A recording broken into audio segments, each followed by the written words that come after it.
시편 100편입니다.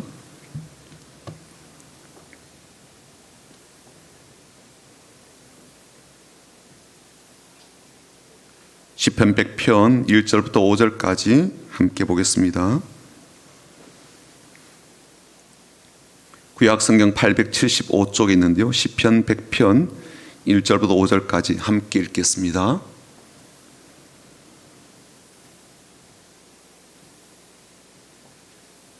우리 같이 읽어보겠습니다. 온 땅이여 여호와께 즐거운 찬송을 부를지어다. 기쁨으로 여호와를 섬기며 노래하면서 그의 앞에 나아갈지어다. 여호와가 우리 하나님이신 줄 너희는 알지어다. 그는 우리를 지으신 이요 우리는 그의 것이니 그의 백성이요 그의 기르시는 양이로다. 감사함으로 그의 문에 들어가며 찬송함으로 그의 궁정에 들어가서 그에게 감사하며 그의 이름을 송축할지어다. 여호와는 선하시니 그의 인자하심이 영원하고 그의 성실하심이 대대 이르리로다. 아멘. 지금 우리들이 당면한 문제가 참 크고 많습니다. 경제적인 면으로 볼 수도 있고요, 정치적인 면으로 또 볼 수도 있고, 또 코로나 전염병이라는 그러한 관점으로 볼 수도 있는데, 이런저런 관점으로 보면 딱 한 가지 공통된 것인데 어려움이라는 단어가 떠오릅니다. 힘겨움, 불황, 침체, 추락, 곤경, 이런 단어들을 금방 우리가 떠올리게 됩니다. 그리고 이런 상황들을 피해갈 수 있는 사람이 거의 없어 보이기도 하고요.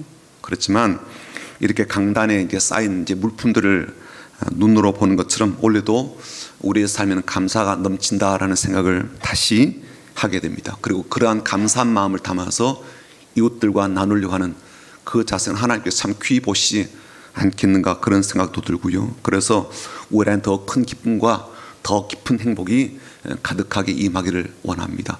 그런 마음으로 우리 앞뒤 좌우로 보시면서 축복하고 인사하고 격려하면 좋겠습니다. 앞뒤 좌우로 보시면서 주님의 이름으로 축복합니다라고 인사하겠습니다.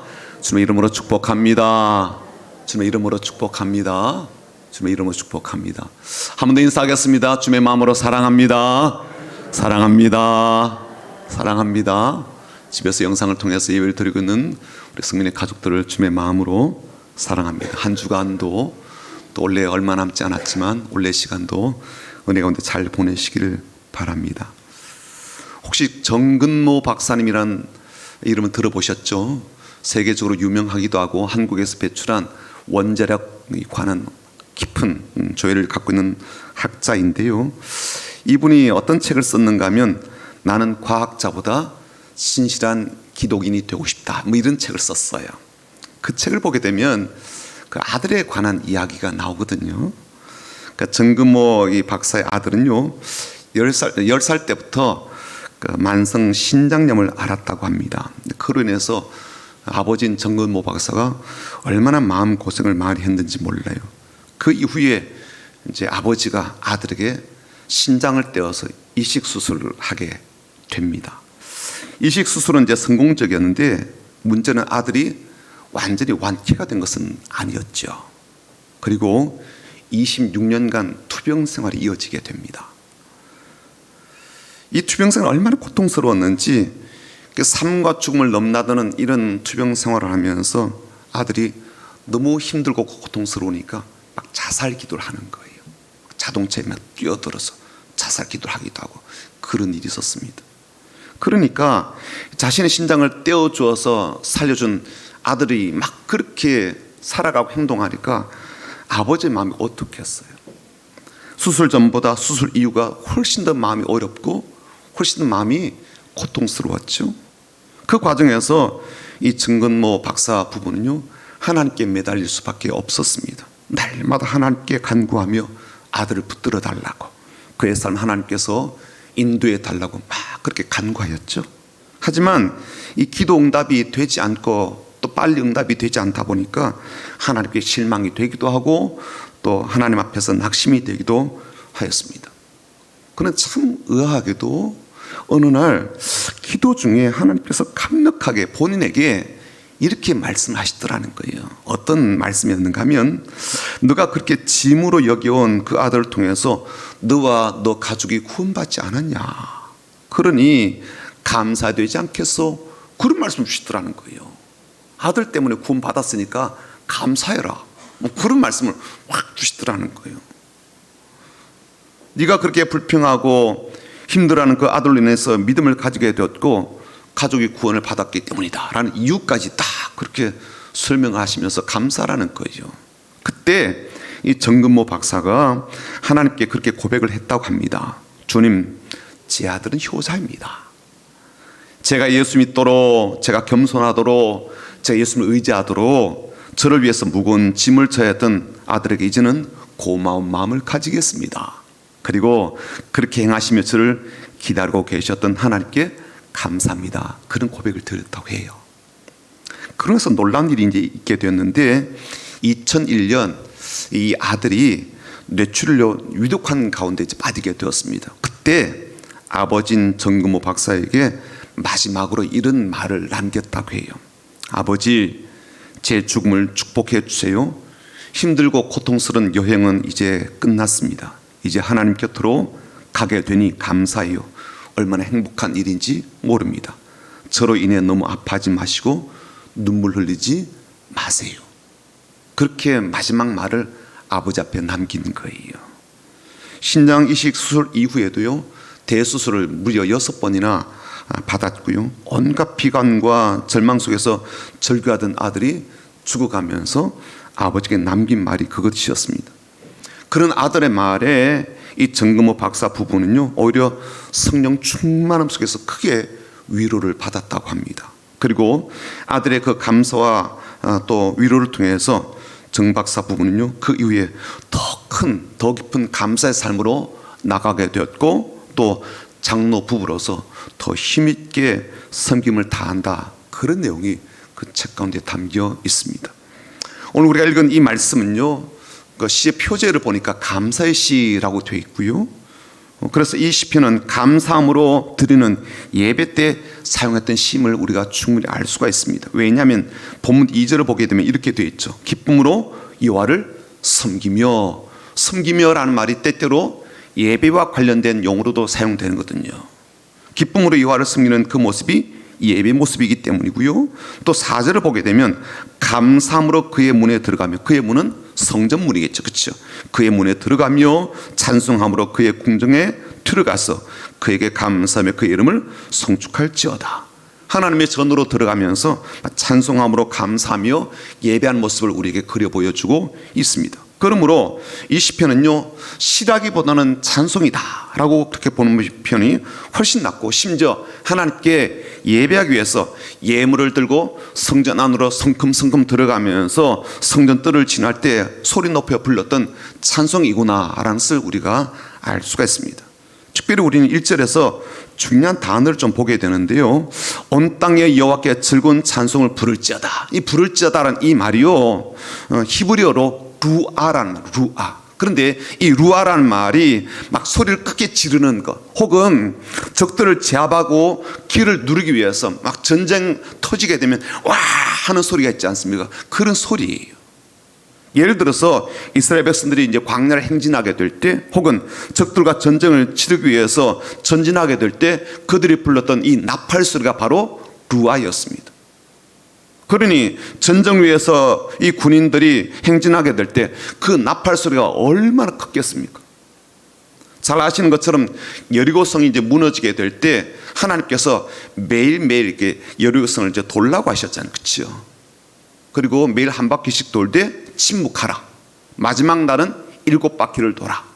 그리고 7째 바퀴 돌 때는 소리를 질러라 라고 했을 때 소리를 질렀고, 그들이 그렇게 지르는 동안 성이 무너지게 되었는데, 그렇게 소리 지르던 그 단어가 바로 루아입니다. 그래서 요즘 말로 루아를 이렇게 해석을 한다면 put your hands up, 소리 질러 할 때 그때 그런 단어라고 볼 수도 있습니다. 자, 그렇다면 이렇게 루아를 해야 되는 이유가 뭘까? 이들은 왜 스스로 하나님께 루아를 하고 있고, 또 다른 사람들에게도 하나님께 루아를 하라고 그렇게 권면하고 있을까요? 그것은요, 하나님께 감사해서 그렇다는 거예요. 4절이 바로 그 말씀인데요, 한번 같이 읽어볼까요? 4절입니다. 감사함으로 그의 문에 들어가며 찬송함으로 그의 궁정에 들어가서 그에게 감사하며 그 이름을 송축할지어다. 하나님께 너무 감사해서 우리가 하나님을 예배함으로 하나님께 나아갈 때마다 큰 소리로 하나님의 이름을 부르며 그 하나님 높여드리고 찬송하라라고 합니다. 왜 하나님께 감사해야 될까? 두 가지 이유가 있는데요. 한 가지는 뭐냐면 그 하나님께서 우리에게 하나님이 되어주셨기 때문이라는 거예요. 그래서 우리를 하나님의 백성으로 삼아주시고 하나님의 양으로 삼아주셨기 때문입니다. 우리를 하나님의 소유로 삼으셔서 우리를 돌보아 주시기 때문이에요. 3절이 바로 그 고백인데요. 3절 한번 같이 읽어볼까요? 여호와가 우리 하나님이신 줄 너희는 알지어다. 그는 우리를 지으시니요 우리는 그의 것이니 그의 백성이요 그의 기르시는 양이로다. 또 한 가지는요, 하나님은 참으로 선하셔서 그렇게 우리를 하나님의 자녀로 입양하신 뒤에 절대로 파양하는 일이 없이 영원하도록 우리를 돌보시기 때문입니다. 5절이 바로 그 말씀입니다. 여호와는 선하시니 그의 인자하심이 영원하고 그의 성실하심이 대대 이르리로다. 그의 본성이 원래 선하시고 참 인자신데 그 본성을 영원히 간직하고 계시대요. 그분의 성실하심은 쉽게 변하는 사람의 성질처럼 그렇지 않고 영원하시다는 거예요. 그러므로 그분은 성실하심과 영원하심이 선하심이 영원하신 그분의 속성으로 우리의 삶을 돌보시기 때문에 그분께 감사해야 된다는 거예요. 그분을 찬양하고 하나님께 나아가며 큰 소리로 예배하게 된다는 거예요. 하지만 여러분, 한번 우리가 솔직하게 이야기를 좀 나눠볼까요? 그동안도 하나님께 감사한다고 고백하기도 하고 또 더불어서 찬양도 하고 예배도 하고 헌금 또 헌물도 드렸지만 오늘 본문에서 우리가 말하는 이러한 루아 같은 격정적인 마음까지는 아니었지 않아요? 만약 그런 일이 있었다면 여러분에게 어떤 그러한 때에 루아처럼 그렇게 감사하고 격정적으로 하나님을 찬양하고 예배하셨습니까? 실제로 우리의 삶에서 많이 사라지고 있는 것 중에 하나가 감사가 아닐까, 저는 그렇게 생각이 되더라고요. 감사는커녕 불평과 불만이 많아지고 또 분노치도 장난 아니게 많이 높아지지 않았습니까? 더더욱 우리가 이 사회를 보게 될 때 분열 양상을 보이면서 짜증 지수도 높아졌고 분노 지수도 높아졌고 불평과 불만 지수도 꽤 높다는 것을 우리가 느끼고 있습니다. 뿐만 아니라 그렇게 불만이 폭발할 지경이나 분노가 치밀어 오는 그런 상태는 아니라 할지라도 실제 삶에서 가장 흔하게 보는 현상이 감사함을 잃어버리고 있다는 거죠. 감사할 일이 뭐가 있어요? 정부에 고마울 일이 있습니까? 아니면 서울시에 고마울 일이 있습니까? 아니면 회사에 고마워할 일이 있습니까? 내가 일하고 있는 직장이든 사업장이든 그런 환경에서 무엇을 감사해야 될까요? 좋은 일이 별로 없어요. 그런데 감사할 거리를 찾으라 그런데 별로 마음이 내키지가 않습니다. 찾으라고 한다면 찾을 수가 있겠지만 그렇게 하는 게 과연 감사할까 싶죠. 억지로 하는 감사가 그게 감사이겠습니까? 또 사실 생각해 보니까 감사를 해도 안 해도 삶의 차이가 그렇게 크게 없어요. 아니 말로 내가 지금 감사한다고 내 삶이 획기적으로 달라지겠습니까? 그래요. 시키는 대로 한번 한다고 한번 쳐봐요. 감사합니다. 하나님 고맙습니다. 라고 한다고 해서 뭐가 달라지냐고요. 하늘에서 돈이 떨어지겠습니까? 내 몸의 병이 떠나겠습니까? 내가 오랫동안 겪고 있는 그 문제가 해결되겠습니까? 뭐가 될 거라고 보세요? 그렇게 되리라고 보장이 될 수가 있습니까? 된다면야 100번 감사하죠. 루아라고 소리 지르는 것 못할 게 뭐가 있겠습니까? 된다면야. 하지만 예배를 해도 안 해도 별 차이가 없고요. 헌금을 해도 안 해도 변화에 또 수익의 삶에 그렇게 큰 차이를 못 느끼게 됩니다. 그러니 감사에 대해서 점점 가벼워지게 되죠. 그리고 감사에 대한 침묵이 점점점 길어지게 됩니다. 또한 이런 경우들도 저는 말이 늘어났다고 생각되는데요. 차라리 더 나빠지지 않았으면 좋겠는데 왜 나는 이렇게까지 되었을까라는 낙심할 일들이 찾아오지 않습니까? 별 문제라도 없이 안정된 삶이라도 살았으면 좋겠는데 왜 나에게는, 왜 우리 가정에는 우리 아이들에게는 안 좋은 일들이 생겨났을까? 더 나아진 삶을 때때로 기대해 보기도 하는데 현실 속에서는 나보다 더 많이 벌고 잘 사는 사람이 참 많습니다. 억소리 나는 빈살만 왕세자 이야기를 듣는 순간 참 사람의 삶이라고 하는 게 이렇게 천당과 지옥 같은 하늘과 땅 차이인가 싶은 마음도 듭니다. 그런 현실들을 생각하면요, 감사가 나오기보다는 한숨이 나오죠. 깊은 실망이나 낙담의 소리가 더 크게 나오지 않습니까? 그런데도 하나님은요, 오늘 우리를 향해서 감사라라고 말씀합니다. 아예 큰 소리로 감사함으로 기쁨으로 하나님 앞에서 노래하고 예물을 드림으로 감사하고 하나님 이름을 송축하라고 합니다. 이유가 뭘까요? 두 가지 때문인데요. 한 가지는 뭐냐면 감사가 나에게 가져올 복이 있기 때문에 그래요. 감사가 무슨 복을 내게 가져옵니까? 감사한다고 해서 당장 돈이 생기는 것도 아니고요, 당장 질병으로부터 낫게 되는 것도 아닌데 무슨 복을 가져온단 말입니까? 네, 그럼에도 불구하고 감사가 가져오는 복이 있습니다. 그건 뭐냐면요, 감사는 나로 하여금 불행 속에 있지 않게 하기 때문입니다. 감사는요, 우리의 삶을 불행 속에 계속 있도록 하지 않게 만들어줍니다. 우리가 안고 있는 문제는 뭐예요? 우리가 당하고 있는 이 어려움이 우리를 불행 속으로 계속 밀어넣고 있는 거거든요. 그렇게 하도록 우리가 허락하고 허용하기도 합니다. 그래서 나를 불행한 인생으로 스스로 받아들이는 거죠. 하지만 감사를 하는 순간부터 우리는요, 최소한 그런 불행에 사로잡혀 있지는 않습니다. 불행에 사로잡혀 인생을 낭비하고 불행한 사람이라는 인식으로 스스로 낙심하게 하여서 새롭게 살아볼 그 좋은 기회와 시간들을 낭비하지 않게 하는 거예요. 뭐 할 때? 감사하게 될 때. 저는 지난 금요일 밤에 우리 김 목사님이 설교하는 그 내용 중에 이런 제목이었거든요. 고난도 축복도 낭비하지 말라, 그런 제목이었는데 그 말씀에 참 은혜를 많이 받았습니다. 하나님께서 주시는 축복도 낭비하지 말아야 되지만 우리에게 주어진 고난도 낭비하지 말아야 된다, 그 말씀에 많은 도전을 받았습니다. 그렇게 낭비하지 않으려면 고난조차도 우리에게 하나님이 하늘의 선물과 신령한 복과 이 땅의 복으로 주시는 그러한 기회인데 그 기회를 낭비하지 않고 적극적으로 잘 사용할 수 있는 좋은 방법이 바로 감사하는 것이거든요. 고난 속에는 이미 하나님께서 숨겨주신 복이 있습니다. 그리고 그 복을 우리의 것으로 삼는 과정이 바로 감사이거든요. 필수적인 것이 바로 감사입니다.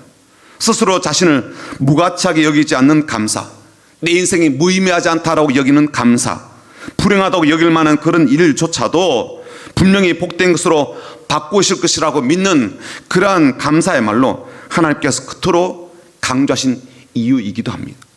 어쩌면 우리에게 고난 속에서도 감사함으로 우리가 복을 받고 누릴 수많은 기회를 우리가 스스로 포기하거나 무지한 채로 낭비한 것은 아닐까요? 감사하지 않음으로 인해서. 두 번째, 왜 감사해야 되는가? 감사하지 않을 때의 상실과 그 폐해가 매우 크기 때문입니다. 저는 그동안 이렇게 생각했거든요. 감사를 하면 복을 받고 감사하지 못하면, 하지 않으면 그 복을 받지 못한다, 단순하게 그렇게 생각을 했어요. 그러나 성경은요, 그 이상의 말씀을, 그 너머의 이야기를 우리에게 들려줍니다. 그건 뭐냐면 감사하지 않을 때 단순히 그 감사할 때 받는 그 복을 받지 못하는 그런 수준이 아니라 더 불행해지고 파괴적인 결과를 가져오게 된다는 거예요. 이건요, 단순히 여러분을 하여금 감사금 더 내도록 혹은 감사문을 더 많이 드리기 위한 그런 공갈 협박이 아닙니다. 감사하지 않는 것은 우리를 하여금 우리가 원하지 않은 그러한 곳으로 데려다 줄 것이고요, 우리를 하여금 우리가 예상하는 것보다 훨씬 더 오랫동안 그곳에 머물게 하게 하기도 하고 또 생각보다 더 비싼 대가를 지불하게 하기도 합니다. 좀 더 구체적으로 말을 하자면요, 감사하지 않는 것은 괴로움, 불면, 상실, 자살에 이르기까지 수많은 병폐를 가져온다는 거예요. 성경 구절을 한번 제가 찾아봐 드릴게요. 로마서 1장 21절인데 한번 자막 한번 보십시오. 이렇게 되어 있어요. 하나님을 알 때 하나님을 영원합교도 아니하며, 그 다음 구절은 뭐예요? 감사하지도 아니하고, 이렇게 되어 있어요. 그렇죠?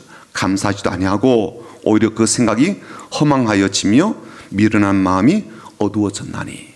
그러니까 하나님을 영화롭게도 아니하고 하나님께 감사하지도 않게 되면서 사람에게 무슨 일이 벌어지는 거예요. 어떤 일이 벌어져요? 생각이 허망해지고 그 마음이 어두워진대요. 그 사람의 마음이 어리석음으로 가득하게 되어서 깜깜한 상태가 된다는 거죠. 그리고 이런 상태가 되면서 그의 인생과 삶에 파괴적인 결과를 가져오게 되는데, 그래서 이렇게 말씀해 두고 있어요. 1장 28절부터 31절까지입니다. 로마서 1장 28절 보시면 이렇게 되어 있죠. 또한 그들이 마음에 하나님 두기를 싫어하며 하나님께서 그들을 그 상실한 마음대로 내버려 두사 합당하지 못한 일을 하게 하셨으니 곧 모든 불의, 추악, 탐욕, 악의가 가득한 자요, 시기, 살인, 분쟁, 사기, 악독이 가득한 자요, 수군수군하는 자요, 비방하는 자요, 하나님께서 미워하시는 자요, 능욕하는 자요, 교만한 자요, 자랑하는 자요, 악을 도모하는 자요, 부모를 거역하는 자요, 우매한 자요, 배약하는 자요, 무정한 자요, 무자비한 자라. 어마어마한 불행과 폐해와 악함을 그 인생에 가져오게 된다는 거예요.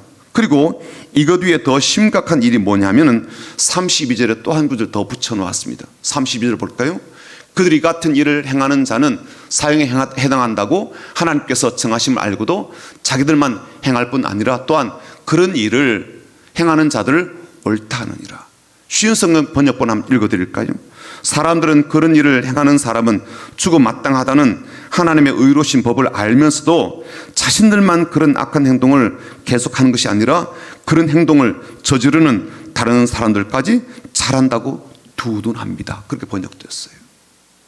한마디로 다 같이 망하자는 거예요. 다 같이 망한다는 겁니다. 결국 감사하지 않는 것은 다른 사람도 나와 함께 같이 망한다는 거예요. 모든 것이 감사하지 않음으로 시작된 일입니다. 그러므로 감사하지 않는 것은요, 감사한 이들이 받는 복을 내가 받지 못한다, 그런 것으로 끝나는 거 아니죠. 그런 복 그까이 거 뭐 안 받으면 되지, 그렇게 단순하게 생각할 일이 아니라는 겁니다. 감사하지 않게 된 그 인생의 과정과 그런 삶의 결과는요, 무시무시한 거죠. 감사하지 않고도 사람들이 잘 사는 것처럼 보입니까? 기독교인이 아닌데도 잘 사는 사람이 많고 높은 지위에 오르는 사람들이 많고 세상 말로 잘 나가는 사람이 참 많아 보입니다. 실제로요. 또 반면에 그렇게 감사하고 하나님께 예물도 드리는 기독교인은 상대적으로 어려움을 겪기도 하고 또 자신의 삶을 보더라도 감사해봤자 그렇게 나은 것이 없다라는 그런 경험적인 이야기를 우리가 하기도 합니다. 하지만 결코 그렇지가 않습니다. 우리의 짧은 소견과 우리가 겪은 작은 경험들과 우리가 보고 있는 그런 좁은 현실만으로 너무 쉽게 단언하지 않기를 원합니다. 그래서 하나님은 오늘 우리들에게 이렇게 말씀하시죠. 1절에 보시면 온 땅이여 여호와께 즐거운 찬송을 부를지어다. 온 땅이여라는 말은 모든 사람들이여 그렇잖아요. 이 세상 사람들이여 그런 뜻이죠. 모든 인간들아 그런 것이죠. 여호와께 즐거운 찬송을 드리고 감사함을 소리치라고 하십니다. 그 하나님께서 하나님 백성들을 친히 선한 손길로 돌보시고 그 성실한 손길로 영원히 살피시기 때문에 그렇습니다. 자, 그렇다면 어떻게 우리가 감사하면 되겠습니까? 감사의 고백을 하는 거죠. 감사의 고백을 말로 표현하는 겁니다. 지난 한 주간 동안 우리는요, 감사의 기도의 시간을 갖게 되었습니다. 대상들 참 다양하게 살피면서 다양한 감사의 고백들을 하게 되었는데 그 기도 주간에 저에게는 또 한 가지 미션이 있었습니다. 어떤 미션이었는가 하면 추수감사주일에 성도를 향한 감사할 20가지를 써서 고백하기, 이게 저한테 주어진 미션이었습니다. 그래서 한번 작성을 해보았습니다. 2022년 추수감사주일 성도를 향한 감사 20가지. 첫 번째, 1년 전 교회 리모델링을 위해서 TF팀이 앞장서고 온 성도가 함께 마음을 모아 헌신함으로 올 한 해 동안 하나님의 일하심과 역사심을 함께 누릴 수 있어 감사합니다. 두 번째, 올해 전교인 수련회 통하여 하나님의 은혜 가운데 행복한 웃음과 특별한 영적인 추억들을 가득히 담고 돌아올 수 있어서 감사합니다. 세 번째, 몸이 아프고 연약한 분들이 많지만 그분들이 잘 견디고 있고 이겨내고 계심을 감사합니다. 네 번째, 나이가 드셔도 신앙의 자리를 고수하고 한 걸음 한 걸음이 신앙 유산이라고 생각하며 살아내시는 어르신들이 계셔서 감사합니다. 다섯 번째, 묵묵히 섬기고 봉사하며 찬양하고 가르치는 사역들을 감당하는 종들이 있어서 감사합니다.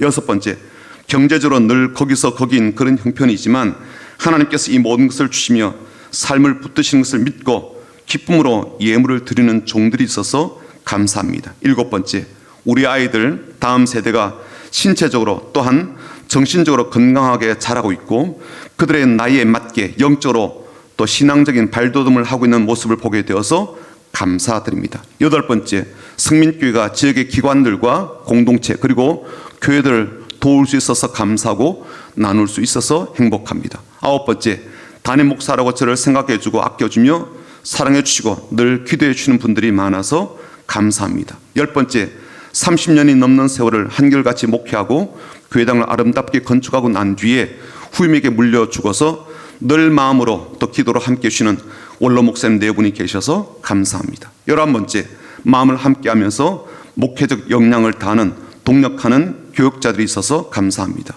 12번째, 든든한 장로님들이 계시고 순수한 열정으로 함께하는 안수집사님이 계시고 기도와 봉사의 어머니로 살아주시는 권사님들이 계시고 하나님께서 주신 직분인 집사직을 가볍게 여기지 않고 전심을 다하는 집사님들이 계셔서 감사합니다. 13번째, 우리 교회 성도들이 착하고 순종적이며 성숙해야 한다는 마음가짐과 묵직한 책임감을 가진 분들이어서 감사합니다. 14번째, 3주간 새벽을 깨우며 기도하는 것이 힘든 일이었지만 그래도 특별 새벽기도의 때가 되면 3주간이라고 해도 완주하며 기도의 시간을 함께하는 기도의 종들이 있어서 감사합니다.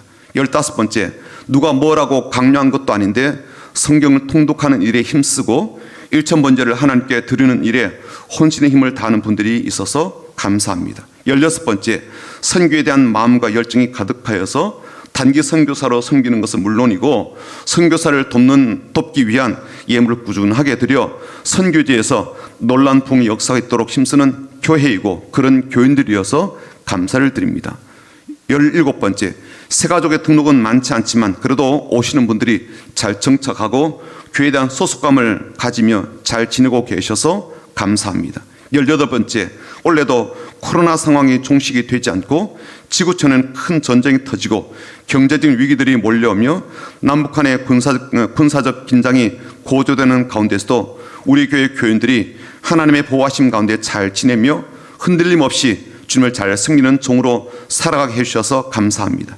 19번째, 교인들 가운데 꽤 많은 분들이 코로나에 감염이 되었지만 큰 어려움을 겪지 않고 다들 잘 지나오고 건너게 하여 주심을 감사합니다. 20번째, 우리 교회를 생각하면 앞으로도 더 높은 기대를 가지게 되며 더 나은 모습으로 성장해 갈 것이 사모되기에 감사를 드립니다.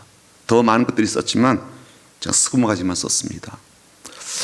저는 교인들 향한 감사를 고백하고 하나님 앞에 표현하였지만 또 우리 각자는 각기 다양한 방법으로 하나님께 감사를 표현할 수 있을 겁니다. 오늘 앞에 강단에 놓인 이 물품들을 보십시오. 라면 한 박스는요 그냥 한 12,000원 정도 되고요, 쌀 한 포대는 4만 원, 5만 원 정도 됩니다. 라면 한 박스는 내가 커피 3잔 정도 안 마시면 구입할 수가 있지요. 그리고 아닌 말로 12,000원 없다고 죽고 사는 문제 아닙니다. 그런데 그렇게 한 상자를 사서 이웃들에게 나눠주는 것, 그 별것 아닌 것처럼 보여도 나는 그만큼 넉넉한 사람이 되죠. 나는 가진 것이 많지는 않지만 그런 가운데서도 주는 사람이 됩니다. 그리고 주는 기쁨과 뿌듯함이 우리 가운데 있습니다. 이렇게 하는 것은 교회가 부자 되고자 하는 것 아니고요, 교회 이름이 지역사회에 널리 알려지게 되는 것에만 목적이 있는 것이 아닙니다. 여러분을 위한 것이기도 합니다. 라면 한 박스 내어준다고 안 준다고 삶에 큰 차이 없습니다. 다만 감사함을 표현하는 사람들에게는 반드시 하나님께서 복 주실 일이 기다리고 있습니다.